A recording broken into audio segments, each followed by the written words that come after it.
आप सबका स्वागत है असर एजुकेशन पर। आज हम मिल बैठकर सोनार जाति के इतिहास को जानेंगे। सोनार भारत और नेपाल में पाया जाने वाला एक हिंदू जाति है। इस वीर और महान जाति का इतिहास स्वर्णिम और गौरवशाली रहा है। ये भारत की मूल निवासी जाति है। ये सुंदर, चरित्रवान और साहसी होते हैं। इन्हें सोनार या स्वर्णकार भी कहा जाता है। मूलतः ये क्षत्रिय वर्ण में आते हैं, इसीलिए इन्हें क्षत्रिय स्वर्णकार भी कहा जाता है। गुजरात और राजस्थान में इस समुदाय को सोनी के नाम से जाना जाता है।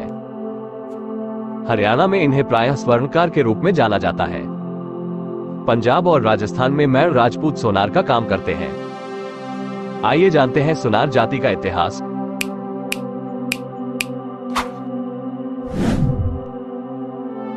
सोनार की उत्पत्ति कैसे हुई? सोनार का पेशा। इनका पारंपरिक पेशा सोना, चांदी और अन्य बहुमूल्य धातुओं से आभूषण का निर्माण करना और बिक्री करना और बहुमूल्य रत्नों का व्यापार करना है। ये दूसरों के पुराने गहने की खरीदारी भी करते हैं और उन्हें उचित मूल्य लगाकर पैसे देते हैं। गहना गिरवी रखकर ब्याज पर पैसा देने वाले सोनार कहलाते हैं। हालांकि सोनार आज भी अपने परंपरागत कार्य यानी कि सोने और अन्य बहुमूल्य धातु के आभूषण निर्माण और विक्रय का कार्य करते हैं। ग्रामीण इलाकों में रहने वाले कुछ सोनार परंपरागत कार्य छोड़ खेती भी करने लगे हैं। लेकिन बदलते समय में बेहतर शैक्षिक सुविधाओं और रोजगार के नए अवसरों की उपलब्धता के साथ ये अन्य पेशा और व्यवसाय को भी अपनाने लगे हैं, जिसमें वो काफी सफल भी हो रहे हैं। कटक के सोनार 1873। सोनार किस कैटेगरी में आते हैं? बिहार, उत्तर प्रदेश, झारखंड, छत्तीसगढ़, दिल्ली, हरियाणा, मध्य प्रदेश, महाराष्ट्र, राजस्थान, उत्तराखंड और पश्चिम बंगाल आदि राज्यों में इन्हें अन्य पिछड़ा वर्ग ओबीसी के रूप में वर्गीकृत किया गया है। सोनार की जनसंख्या कहां पाए जाते हैं? सोनार जाति भारत के सभी राज्यों में निवास करती है।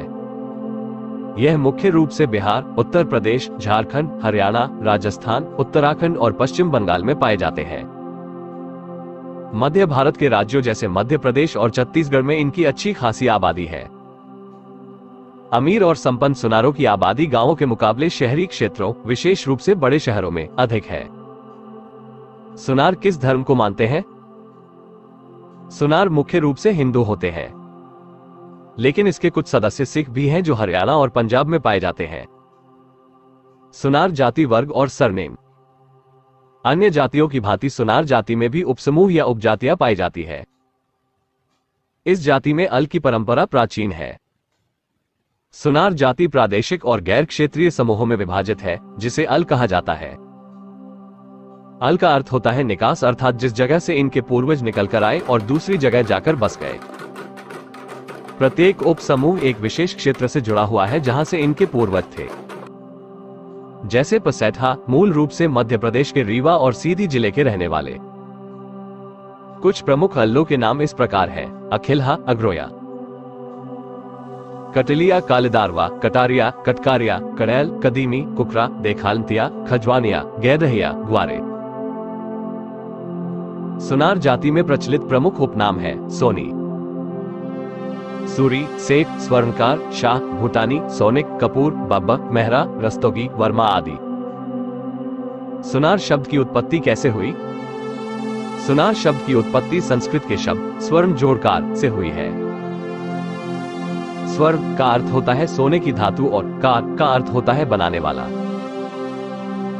इस तरह से सोनार शब्द संस्कृत के शब्द स्वर्णकार का अपभ्रंश है, जिसका अर्थ होता है सोने की धातु से आभूषण बनाने वाला। सोनार जाति का इतिहास।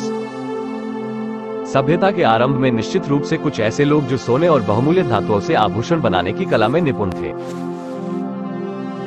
पीढ़ी दर पीढ़ी काम करते हुए उनकी एक जाति बन गई, जिसे आम बोलचाल की भाषा में सोनार कहा जाने लगा। समय के साथ सोनार जाति के व्यवसाय को अन्य वर्ण और जाति के लोगों ने भी अपनाना शुरू कर दिया और वे स्वर्णकार कहलाए। इसका अर्थ यह हुआ कि स्वर्णकार किसी अन्य जाति के भी हो सकते हैं। सोनार जाति की उत्पत्ति के बारे में कोई लिखित दस्तावेज नहीं है। इस जाति की उत्पत्ति के बारे में कई मान्यताएं हैं। वुमन शोइंग हर ज्वेलरी, सोनवा नामक दैत्य और सोनार की कहानी। एक किंवदंती के अनुसार सृष्टि के आरंभ में देवी गॉडेस देवी मानव जाति के निर्माण में व्यस्त थी। सोनवा नामक एक विशालकाय दैत्य, जिसका पूरा शरीर सोने से बना था, देवी की रचनाओं को उतनी ही तेजी से खा जाता था जितनी तेजी से माता उसका निर्माण करती थी। फिर राक्षस को चकमा देने के लिए देवी ने एक सुनार को बनाया और उसे कला के उपकरण दिए। मैद क्षत्रिय स्वर्णकार समाज। सुनार जाति की उत्पत्ति के बारे में एक पौराणिक कथा प्रचलित है। लोकमानस में प्रचलित जनश्रुति के अनुसार त्रेता युग में भगवान परशुराम ने जब एक एक करके सभी क्षत्रियों का संहार करना आरंभ कर दिया तो 2 क्षत्रिय राजपूत भाइयों को सारस्वत ब्राह्मण ने बचा लिया और उन्हें कुछ समय के लिए मैद बता दिया। उनमें से एक भाई ने सोने से आभूषण बनाने का काम सीख लिया और सुनार बन गया, जबकि दूसरा भाई खतरे को भांप कर खत्री बन गया। फिर दोनों भाइयों ने आपस में रोटी और बेटी तक का संबंध ना रखा ताकि किसी को इस बात का पता ना चले कि दोनों वास्तव में क्षत्रिय हैं। वर्तमान में इन्हें मैद राजपूत के नाम से जाना जाता है। यह वही राजपूत हैं जिन्होंने सोने के आभूषण बनाने को अपने पारंपरिक कार्य के रूप में चुना है। मैर राजपूत। मैर राजपूत स्वर्णकार समुदाय पारंपरिक रूप से उत्तर भारत में पाया जाता है। Structure and change in Indian society नामक पुस्तक में इस बात का जिक्र मिलता है कि मैद समुदाय उन लोगों में शामिल थे जिन्होंने ब्रिटिश शासन द्वारा आधिकारिक वर्गीकरण को चुनौती दी थी। यह वर्गीकरण काफी हद तक सर हर्बर्ट होप रिस्ले के सिद्धांतों पर आधारित था। इस प्रणाली के तहत भारत के विभिन्न समुदायों को 1901 की जनगणना में सामाजिक संरचना के अंतर्गत वर्गीकरण करके स्थान दिया गया था।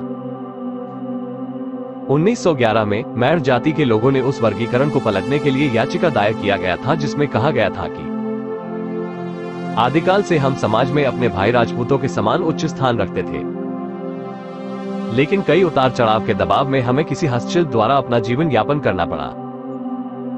आमतौर पर हम कीमती धातुओं में काम करना पसंद करते हैं, इसीलिए हम समाज में सोनार या जौहरी कहलाने लगे। आज हमने सर्वशक्तिमान ईश्वर की कृपा और ब्रिटिश अधिकारियों के मदद से अपनी खोई हुई राजपूत प्रतिष्ठा और उपाधि फिर से वापस पा लिया है।